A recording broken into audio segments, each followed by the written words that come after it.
Hai guys, balik lagi channel gua. Kali ini gua akan review lagi jam tangan koleksi gua lainnya, yaitu jam tangan dari Rolex Daytona tipe 116500 LN. Yang ini yang watt dial ya. Orang bisa sering ngomongnya ini Rolex Panda. Oke, kita bahas dulu sedikit kenapa jam ini masuk dalam koleksi gua. Karena Rolex Daytona ini punya market tersendiri dan harganya itu meroket jauh ya guys ya. Sedikit cerita, Rolex ini dulu kenapa sih dinamain Daytona? Seri ini waktu itu dipakai terkenalnya dulunya oleh Paul Newman. Yang Rolex vintage itu kalau kalian nemu yang Paul Newman harganya udah fantastis. Bahkan pernah dilelang di luar negeri sampai puluhan miliar harganya. Jadi dulu tuh dipakai buat balapan Rolex ini tuh. Nah, dan seiringnya zaman udah berkali-kali keluar banyak model. Dan ini model terakhirnya yang tipe 116500 LN. Ini bahannya seramik, jadi dia udah anti scratch juga. Kacanya udah sapphire ya. Nah, di sini sama gue udah pakai screen guard. Karena ini salah satu jam paling berharga yang gue punya nih. Oke, bahannya dia steel ya, dia sport watch dari Rolex. Bahannya steel, justru yang tipe ini yang harganya meroket guys. Ini ada fungsi untuk timernya. Caranya diputar dulu guys, tuh, mentok, diputar dulu, kan tinggal pijit, nah jalan. Ini fungsi untuk apa ya, kronometernya ya, kosmografnya tuh. Bagus ya guys ya, ini warna putihnya. Gua sih untuk selera sih, gue pribadi sih senangnya warna putih ini. Rolex Panda ini nih detailnya guys tuh.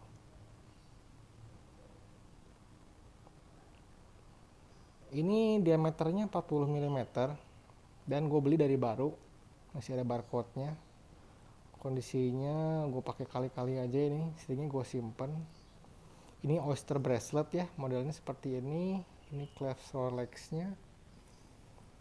Dan jam ini di tangan gue termasuknya cocok nih, tangan gue tangan tipe yang kecil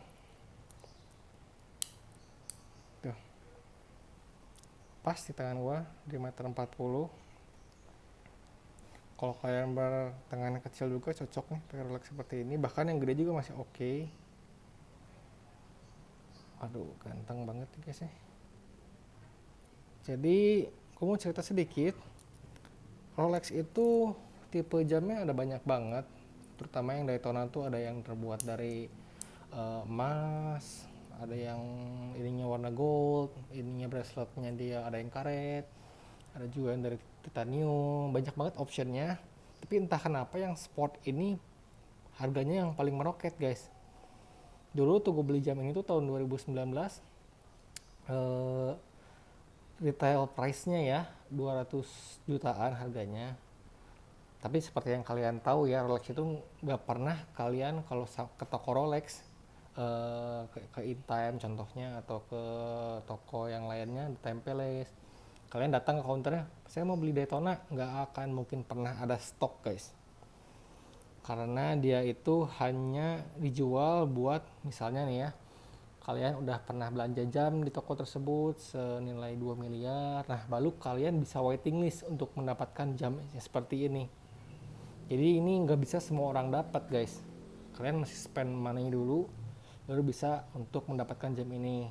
Nah karena itu ini harga di market sana harganya meroket sampai sekarang tuh 2021 ya, harganya bisa sampai 560 juta guys.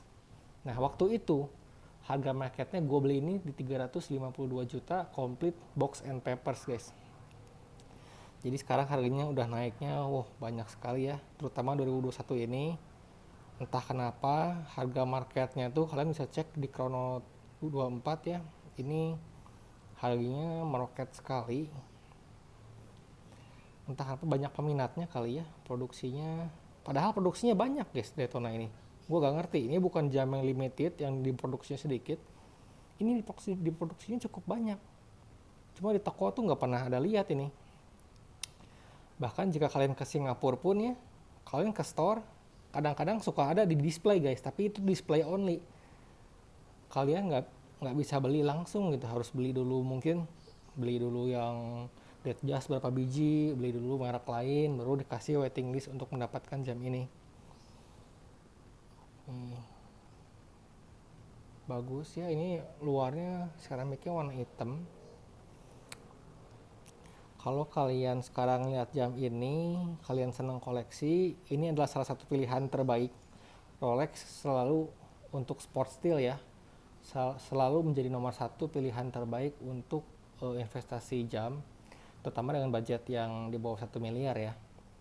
Kalau kalian punya uang di atas 1 miliar, mungkin kalian bisa coba main Patek, main Nautilus. Cuman itu setahu gua pernah harganya meroket juga, cuma sempat drop juga. Kalau ini Rolex setahu gua lebih stabil.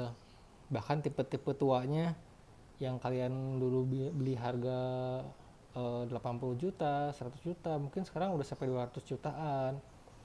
Bahkan seri-seri yang sebelum ini pernah pakai mesin yang Zenith punya itu juga bagus harganya, seri-seri tua.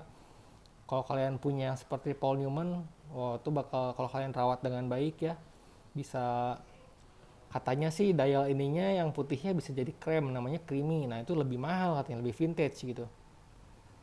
Cuma gue gak ngerti sih, main vintage butuh pengetahuan yang lebih ya guys. Nah, segitu aja sih review dari gue. Mungkin ini gue rasa banyak orang yang menyukai desain Daytona ini dibanding yang tipe-tipe GMT yang submarine tuh basic. Kalian kalau suka yang simple-simple, submarine bisa jadi pilihan. Kalian senang yang GMT, ada berbagai macam nih. Kalau kalian di sini ada yang warna merah, ada yang hitam, dia yang Coke punya, atau enggak yang biru sama hitam, dia yang Batman serinya yang GMT. Itu boleh jadi pilihan juga. Bagus juga untuk kalian koleksi barang-barang, item koleksi juga. Cuma kalau gue sendiri prefer selera sih, gue lebih senang yang Daytona karena Daytona ini punya banyak sejarahnya panjang di Rolex tuh. Wah, keren ya guys ya. Oke, segitu aja review dari gue. Buat yang kalian suka, tolong klik jempol ke atasnya like, dan jangan lupa subscribe juga. Gue akan share beberapa jam investasi gue lainnya, apa baik nggak sih untuk kalian investasi. Kalian jangan lupa subscribe ya guys ya, dan juga kalian share juga. Oke, thank you, segitu aja video kali ini, dan bye bye.